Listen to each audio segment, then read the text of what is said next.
Some motorcycles are designed to excite. Others are made to impress. But the Kawasaki Vulcan 2000 was built to intimidate. It doesn't purr. It doesn't flirt. It growls, and it dares you to twist the throttle. In an era of factory-safe performance and smooth electronics, the Vulcan 2000 stands as a relic of rebellion.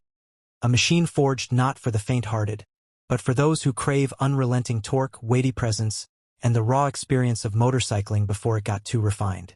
This is not a cruiser you ride lightly. This is a cruiser you confront. And if you're brave enough, it rewards you with something unforgettable. The Vulcan 2000 made its thunderous debut in 2004, and it didn't just make an entrance, it redrew the map. With a displacement of 2,053 cubic centimeters, it instantly became the largest production V-twin on the planet. This wasn't just about ego. Kawasaki had a vision, to build a cruiser that didn't just compete with Harley-Davidson or Yamaha, it overpowered them. At the core of this dream sat a monster engine, 2 massive cylinders, air and liquid-cooled, pushing out more torque than some compact cars.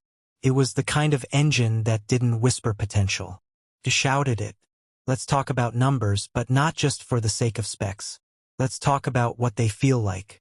When you twist the throttle, that 191 Newton-meters of torque doesn't build. It explodes. It's instant. It's elemental. You feel it in your arms, your chest, your bones. The 116 horsepower may seem modest by today's superbike standards, but this isn't a high-revving machine. It's a torque wave, and you're riding its crest. The dual 46mm fuel-injected throttle bodies respond with clean precision, masking the bike's weight with deceptive agility at cruising speeds. And when you shift up to fifth and roll on the throttle at 60 miles per hour, it surges forward like it's only just waking up. Physically, the Vulcan 2000 is a colossus, a wheelbase of 1,735 millimeters. A seat height so low it hugs the pavement at 680 millimeters. A rear tire wide enough to belong on a muscle car. And a fully loaded weight of over 370 kilograms, but Kawasaki engineered this bulk with purpose. The frame is a high-tensile steel double-cradle design to manage both brute force and surprising composure.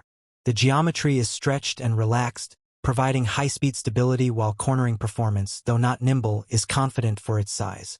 It's a bike that doesn't just sit on the road, it claims territory. The riding position is laid back and commanding. Hands slightly forward, legs stretched, back straight. It's a natural throne for long-haul cruising. The saddle is wide, cushioned, and supportive enough for endless hours on the road. But what makes the Vulcan 2000 truly special isn't just comfort. It's how it communicates. Every bump on the road, every vibration from the engine, every crack in the throttle. You feel it. There's no screen or filter between you and the bike. It's raw, mechanical, intimate, and that's something modern cruisers are rapidly losing. Handling such a monster requires trust, and Kawasaki gave you the tools.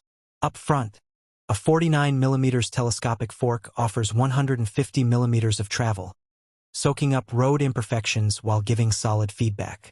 In the rear, the monoshock is cleverly hidden, preserving the classic hardtail look without compromising ride quality. Braking duties fall to dual 300mm discs with 4-piston calipers at the front and a hefty 320mm disc at the back. They do the job, but let's be honest, at this weight, braking is less about sharp stops and more about predictive riding. You ride the Vulcan with foresight, not aggression. Fuel capacity sits at 21 liters, and depending on your right wrist, you can expect a range between 250 to 320 kilometers. In real-world riding, it averages around 14 kilometers per liter, or about 33 to 36 miles per gallon. But efficiency was never the point. The point was feel, that sensation of commanding something big, alive, and a little dangerous.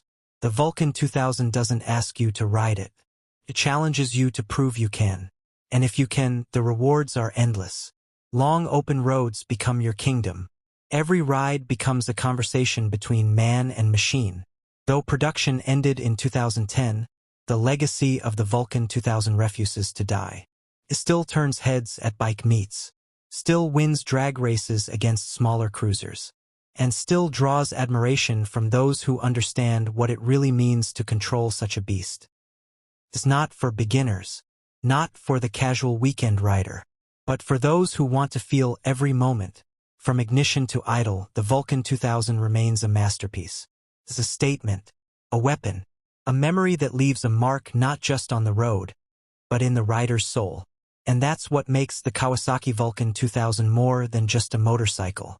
It's an experience, a visceral, unfiltered connection to the road, to yourself, and to everything motorcycles once stood for: freedom, power, and presence.